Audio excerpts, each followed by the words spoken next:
This is the Q&A episode of The Dirty Truth with Deontay Young, so let's just dive right in. And some really important and serious questions that I want to answer that people have sent me, and I feel like it's my duty to really educate people on whatever I can. It's a Dirty Truth with Deontay Young. The first question is, I've been an entrepreneur for a few years, and I've been told that having a book about my business would make me look like an expert in my industry. What is the fastest way for me to do that? Well, I'm glad you asked.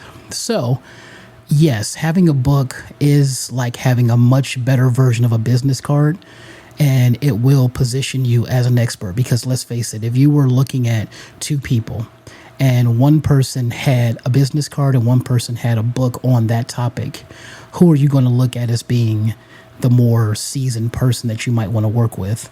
I would say the person with the book. Okay. So this person is an entrepreneur and they want to look like an expert in their industry. And what is the fastest way to do that? Well, there's two different ways to do it. The one way that I didn't do it, and if I had it to do over again, I probably would, is to start with whatever your topic is. Let's say it's cosmetics. I would start on social media, and social media is where I would find out exactly what people want to hear about from me. Because if I can get people to engage with it on social media, that means it's probably going to be viable for a book. So I would say, let's just say I did post that says something like, these are the 5 mistakes people make when they're choosing eyelashes. And then I would write short, punchy social media posts about that. And I would look to see where my audience is. Are they on Instagram? Are they on Facebook? Are they on YouTube or X or LinkedIn? Somewhere like that. They may be on somewhere else. But that's what I would do. I would start that and I would give it at least a month of posting every day about the different things that are up my alley, so to speak. So using the same example as being a cosmetics person, then the next day it could be, here are the 3 lipsticks never to choose if you are going on a date. So just doing different versions of that. And then by the end of 30 days, minimum 30 days, you'll have some idea based on the engagement or lack thereof, based on the comments or lack thereof, of what people want to read about and what they want to know from you. And then when you see the thing that gets the most engagement, even if it's just 2 comments versus 0 with everything else, then you say, hey, this is probably going to be the focus of my book. Now, if you don't want to go that route and you just want to jump right into it, then what you can do is the quickest way you can get a book to market is to figure out what you want the person to know. What do you want the customer to know? What do they need to know? What's the subject matter? And then you want to get to a point where you have a table of contents, basically an outline.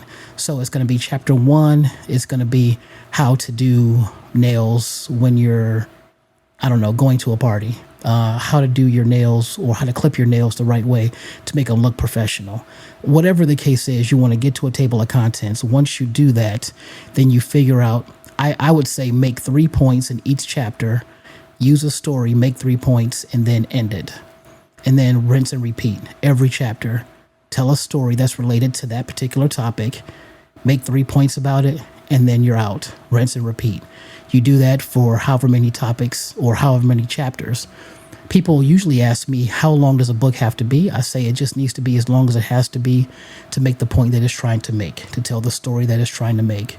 So once you get the outline done and then you get all the information that you want, what you do is you sit down with your iPhone or computer or whatever you have that can record, and then you record yourself speaking it. And once you record yourself speaking it, you get a transcription service like Rev, and you get that to transpose, or shall I say transcribe? Geez, my vocabulary today. So you get a transcription service to transcribe it, and then that way you don't have to type out everything. You just let that do it. And then it's not going to be 100% accurate, but it'll be close. And then you want to get someone that can edit it, or if you might be able to do it yourself, and then, hire someone to get the book formatted and then upload it to KDP, which is on Amazon. And that's to be able to get an ebook. If you get an ebook done, then you don't have to get any type of printing. So that's a cheaper way. But if you want printing, then you just hire a printing service, or you can get a print version of your book and then have Amazon do it with the on-demand model. And that's the quickest way you can get to market. I know with my first book, had never written a book before. It took me a total of 23 days to go from starting the book to having it available on Amazon. So I know it's very, very doable. Okay, question 2. I'm struggling to build my personal brand. If you were just starting now, what would you do differently? That's a really good question. What would I do with my personal brand? What would I do differently? I would say what I would do differently is I would have much more of a strategy for acquiring clients, because with me, when I started, I didn't really care about money or making income from my books. I just wanted to get a book out there. And so therefore I did my first book, and then it took me about a month and a half before my second book came out. And I didn't even take time to market it, even though I knew just from the course that I had taken how to market the book. And I had no money plan for it. So I would definitely have a money plan going into writing a book, and I would have a way to get clients, because there's an old expression that says, if you don't have a reliable way to get clients, then you don't have a business. What you have is a hobby. And so that's kind of what I would do differently.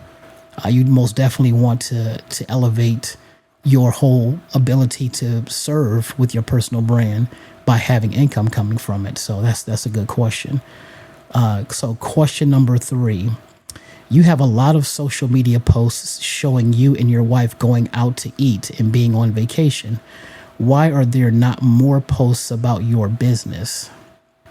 Now, I love that question. And in all honesty, I should have more posts about the business and about just kind of the nuts and bolts and the practicality of how to do certain things. But here's the real answer.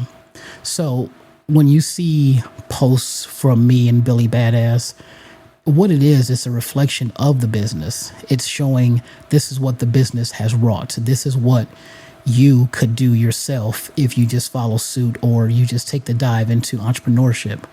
Because anytime I worked at a 9-to-5 job, it just didn't work out for me that way. It was always just to focus on what can I pay in terms of a bill this month, and what can I put off until next month, and where can I find space to be able to use some leftover money to do something fun that I want to do, and not just be spending money on bills all the time. But I do that to really showcase the brand. So one of my coaches, he is very knowledgeable, very successful, and he said something about a lot of people have trouble putting out content because they don't know what to put out. And then he says, here's an idea. You be the content. And so in that case, I am being the content, and my wife is being the content, because we're showing a lifestyle that came from basically using our dirty truths to serve other people and serve ourselves. And you can build a brand and a business from that. And so it's kind of like, hey, this is the lifestyle. This is, everything is packaged together. It's not independent of one another. It's not like, well, the business is here, and then the job is here, and then our life is here. No, it's not that kind of thing. And that's why I think of Playboy founder Hugh Hefner. He is one of my great inspirations, but it's because of the way that he thought, his mindset.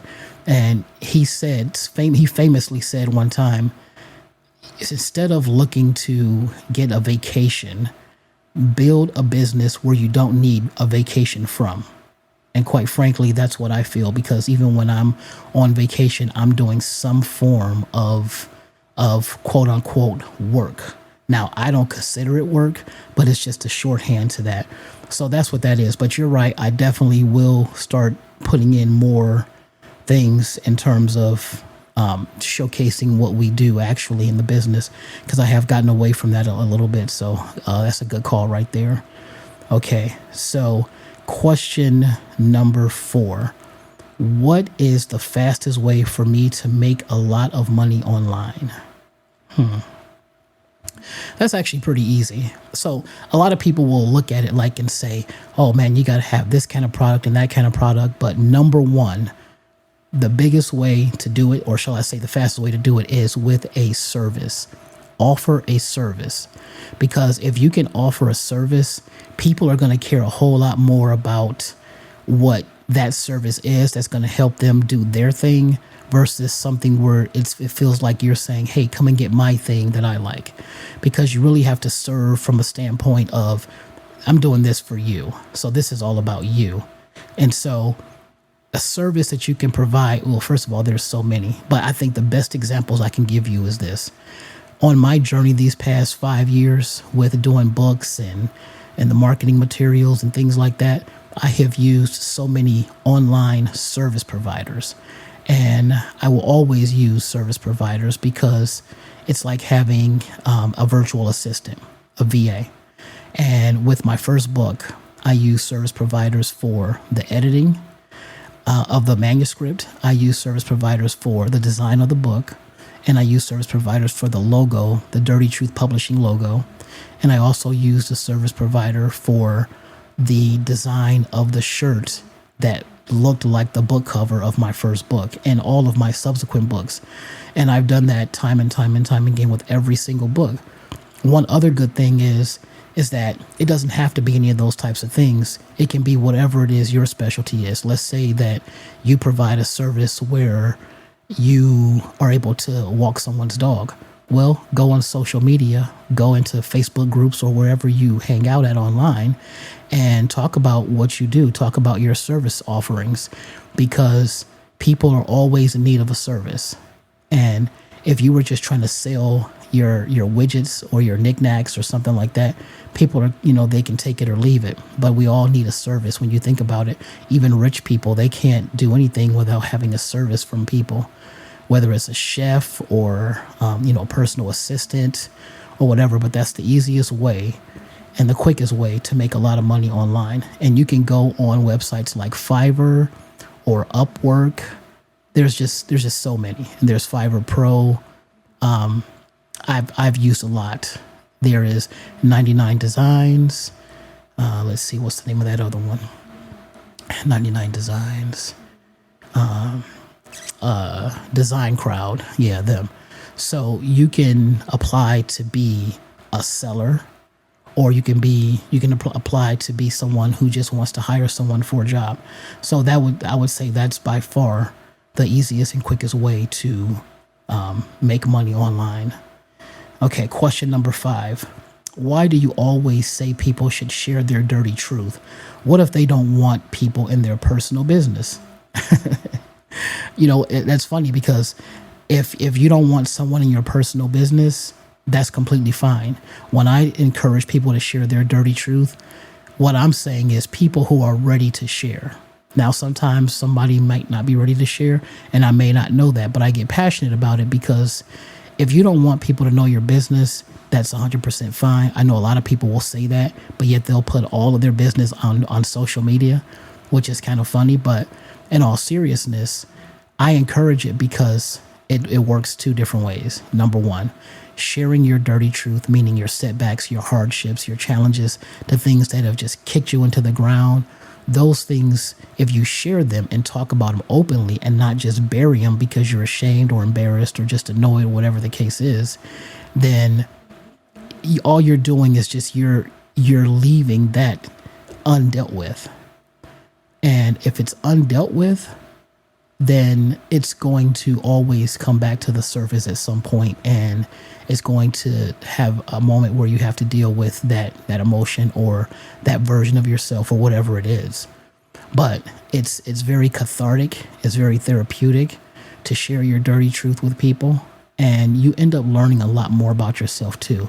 But then the other thing is that when you share it with other people, you're also lifting people out of their dark place.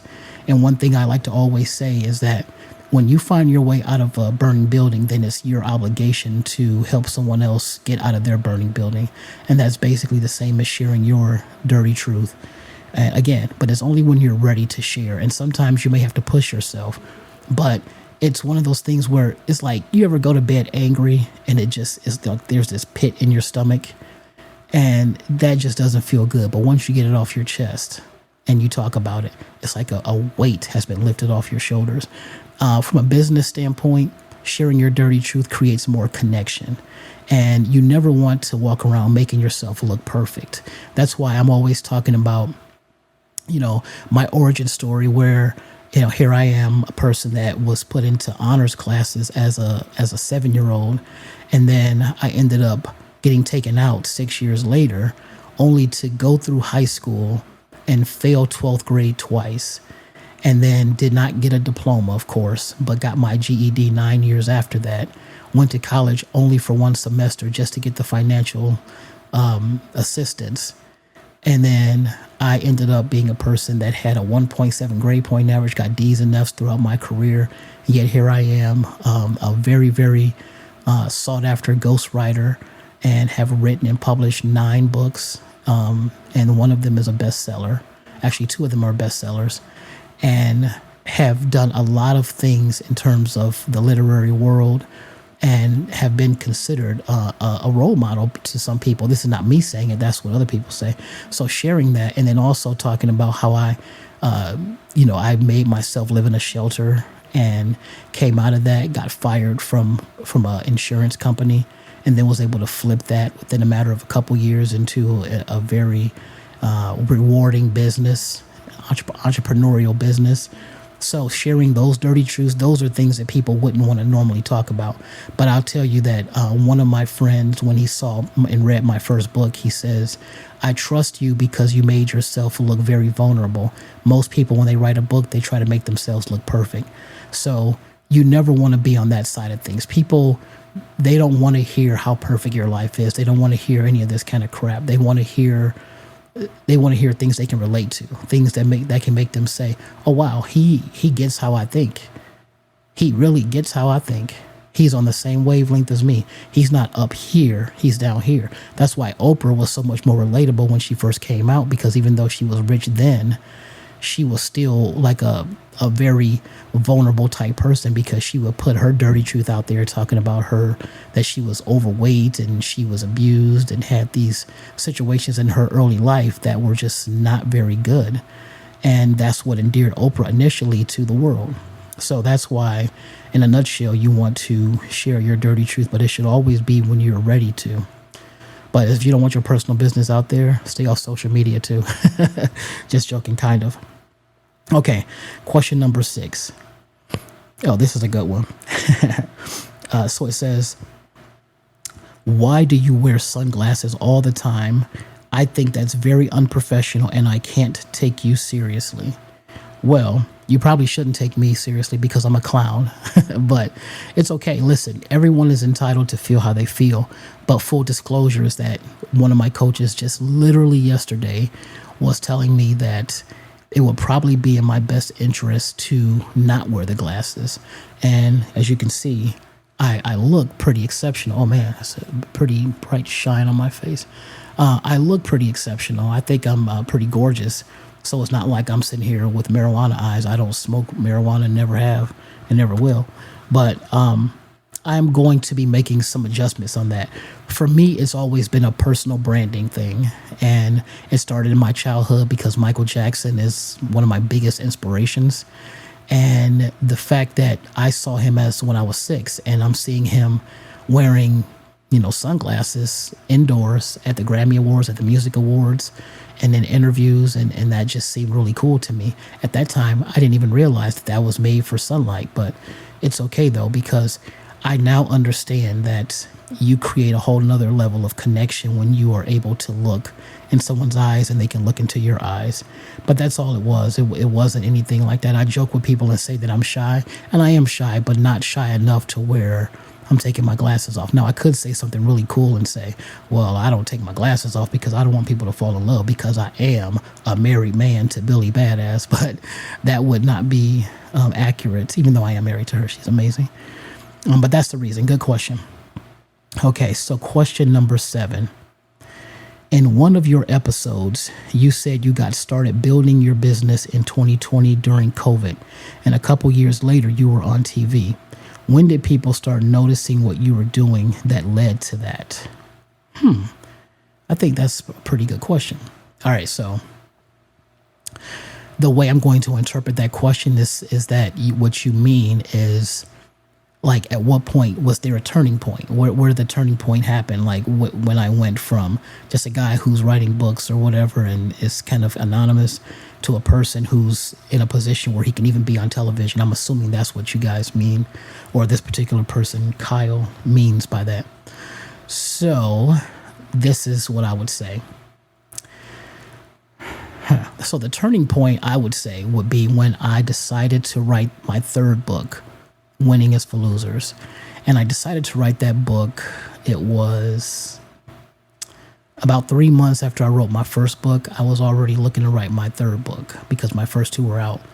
And what was monumental about that and what made it a turning point is the fact that I had decided that if I were to do a book where I was to kind of collect the testimonies of very high performers, people that were successful in business or in some other type of endeavor, if I were to collect them and put them all into a book together where each one of them would have their own chapter, then I would be able to get kind of free coaching from them, but at the same time doing them a favor because they're able to get their story out there and really kind of show off a little bit.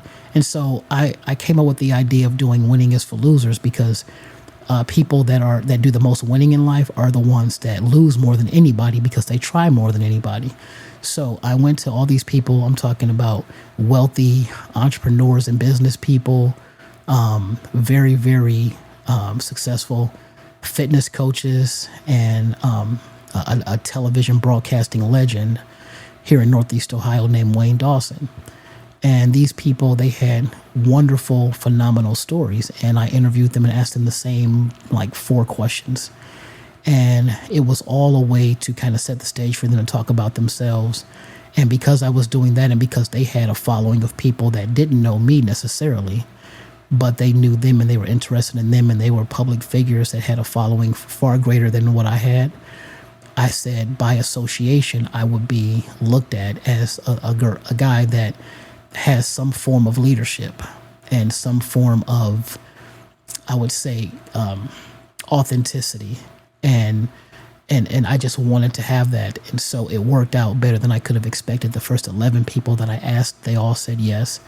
And then I started swinging for the fences and trying to get really big name Hollywood people to be in the book, and they didn't even see the messages that I sent. But I knew that it was definitely a success because I tried and didn't have any type of, oh man, I can't try this person. Because even if I did think like that, that pushed me into just trying anyways. Like, this guy is not going to respond to my message or whatever.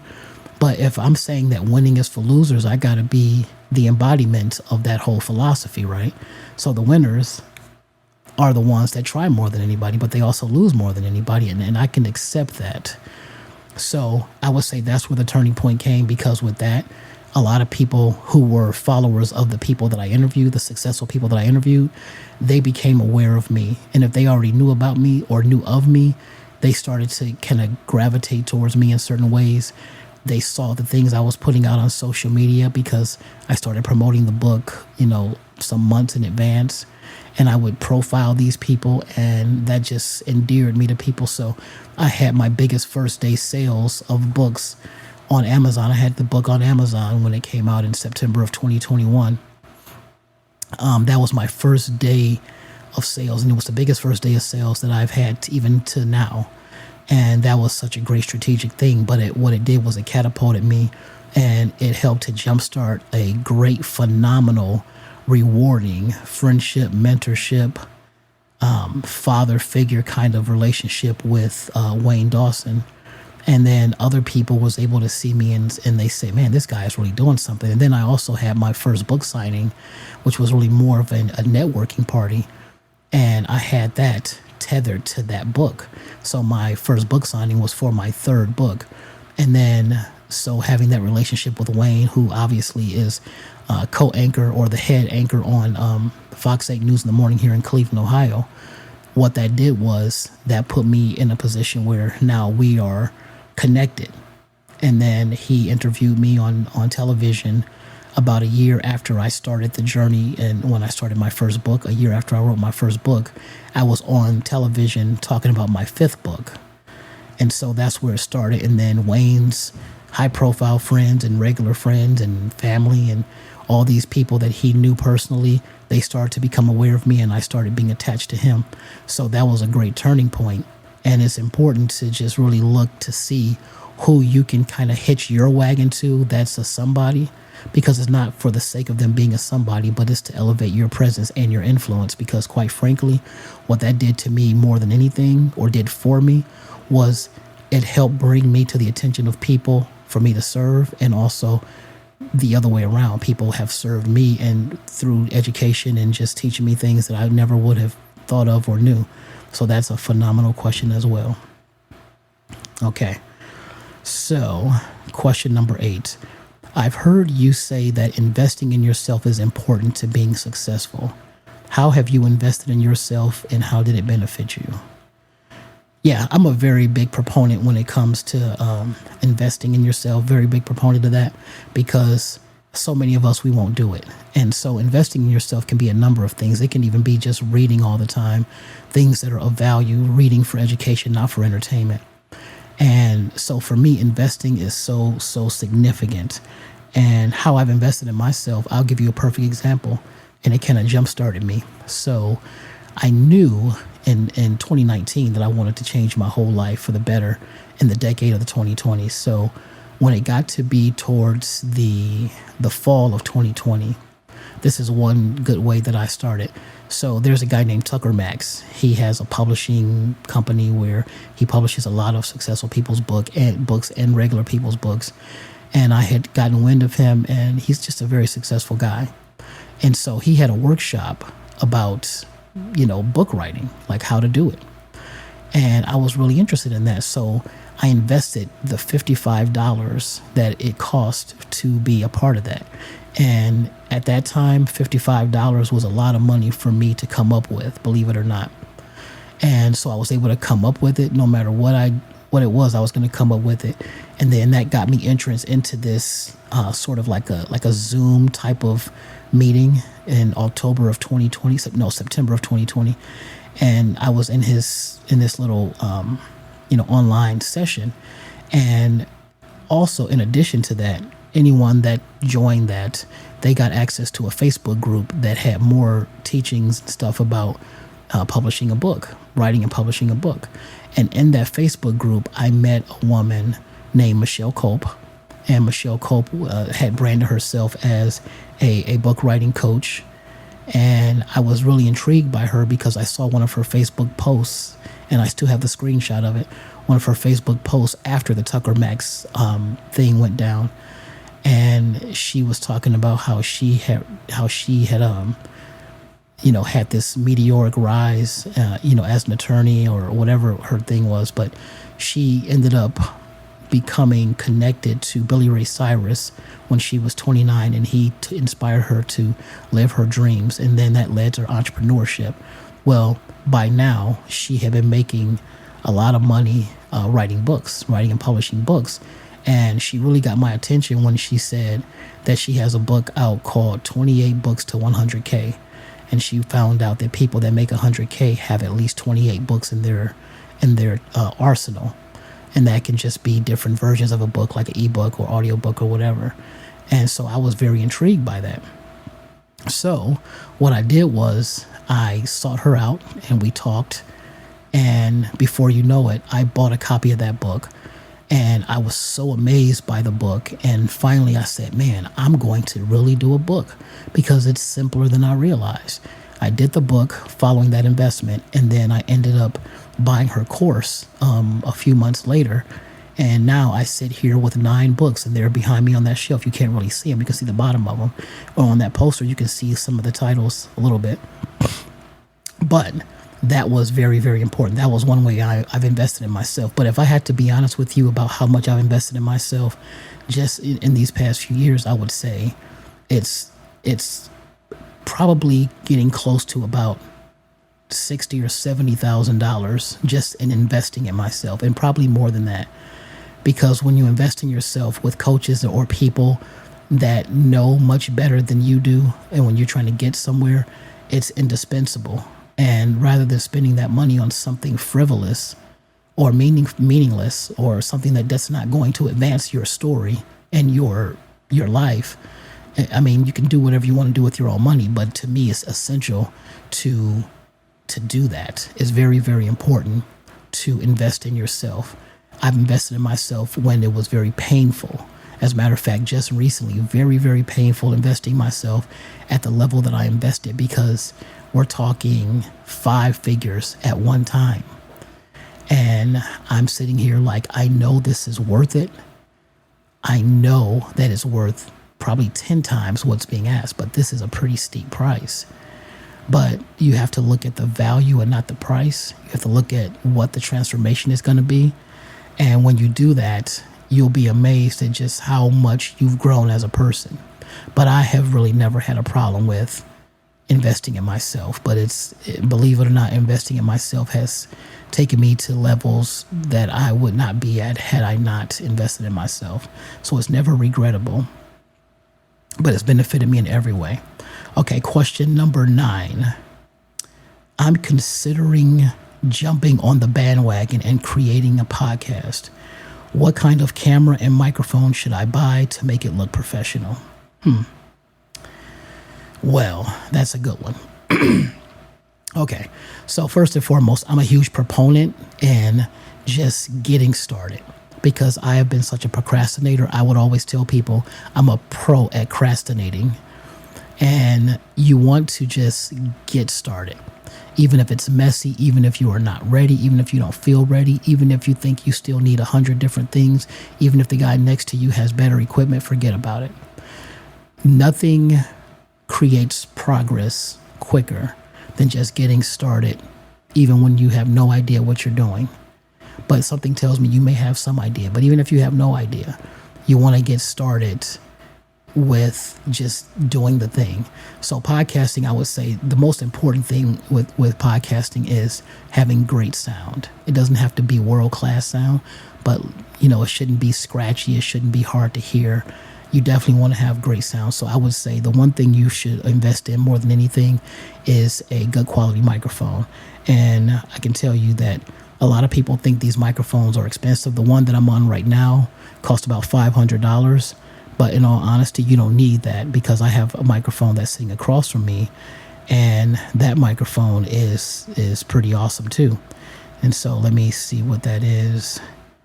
I want to make sure I get it right. So it's called the Samson Q2U. So Samson, Q as in quality, the number 2, U as an umbrella, the Samson Q2U.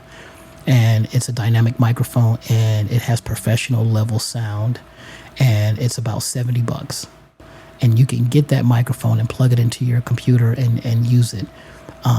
Now, if you can avoid like those irritating sounds like the and stuff like that, then you can use your iPhone or your Android or whatever you use for a mobile phone, and you can use that. But I would recommend getting the best microphone you can for the lowest money. And to me, in my opinion, it's the Samson Q2U. It's going to be great. And camera wise, you can just use your iPhone. This thing right here, just use your iPhone, use your Android, whatever you have, and that can be a camera that you use. In reality, the sound is the most important, because that's where you're going to be doing the most talking, I'm assuming, is just talking. And you don't really need video for that. But if you want the video for that, don't look at other people and be envious. Just look at it and say, I can get that at some point, but I want to start now. Remember, winning is for losers. So you want to jump into it, and you're going to make mistakes. Do it scared, do it messy, whatever. This particular podcast, this is episode number 15. If you go back and look at episode 1, you'll see that the color, in the shot is all wrong. And, I barely cut to me during the interview with the woman that I interviewed. My thumbnail was a disaster. As a matter of fact, it was only just a random thumbnail from the video. I was titling things like in a way that would not be of interest to YouTube's algorithm. There were just so many mistakes, and with each episode I've gotten better and better and better, but to God be the glory for that. And that's what you're going to do. You're just going to get better and better and better. And so that's what I would say. Just start with the best equipment that you have right now, because starting imperfect is a lot better than procrastinating until you get it perfect, which you'll never do. Because even world-class podcasters that are super, super successful, they are not perfect. So you never want to do that. But yeah, just jump right in. And then the last question, number 10. I heard that ghostwriters make a lot of money. How do I get into that field? Well, first off, ghostwriting is one of the most rewarding things I've ever experienced. And I can tell you this, being a ghostwriter is a very huge educational thing because you get a chance to learn for free from very interesting people and sometimes very successful people. But one thing I would say to you as far as ghostwriting and breaking into it, you want to start for free. That's one of the easiest ways to get going. Now, most people will look at that and frown and say, man, I ain't about to do some work like that for free. But it's very, very important to do work like that for free because free, it removes any barrier of someone saying no. But you can ghostwrite anything. It used to be people thought of ghostwriting as for hip hop songs and things like that. But ghostwriting can be newsletters, it can be speeches, it can be movie scripts, it can be YouTube scripts, it can be social media content, it can be newsletters, it can be email courses, it can be so many different things. And it's been rewarding to me. And quite frankly, I need to be utilizing my ghostwriting skills and experience a lot more. But you can do that, and you just want to figure out who you can serve the best. And quite frankly, never let people, once you do start charging, never let people try to get you out your hookup and have you trying to, do this like for a cheap service, because it's not a cheap service. It's a very high income skill. When it comes to doing ghostwriting, let's say you were ghostwriting someone's newsletter monthly, you can actually charge $3,000 to $5,000 on the low end to do that. $3,000 to $5,000 per month. You can do email courses for people ghostwriting, and you can get $5,000 to $10,000, and it just goes on from there. A book, like a nonfiction book, you can get $50,000 to $60,000 for that on the low end. But that's for a great ghostwriter. So make sure that you're worth it, because I know that I'm worth it, and I don't say that arrogantly. I say that just knowing my work and my service and the people I've ghostwritten for it's been very fruitful for me, and it's brought a lot to me, but it's also brought a lot to them. And that's the kind of thing you want. Fair exchange, no robbery. So that's my advice for you. But I will say I am very, very excited about this episode, because this is my first Q&A, and I feel like I've served you guys, and you guys serve me all the time. This has been a great experience, and quite frankly, I'm very, very happy that I get to dispense advice and knowledge from you guys. But that's just another example of why we need to share, whether it's your dirty truth or just whatever knowledge you have. So they have this saying where it goes, each one teach one. And I hope that you've gotten something out of this, because that's all I really want for you, is to get something out of this. But just know I will be doing something with the shades. There will be some changes coming up, some subtle changes. I don't even like using the word change. I like to use the word evolution. So stay tuned for evolutions of Deontay and the Dirty Truth with Deontay Young.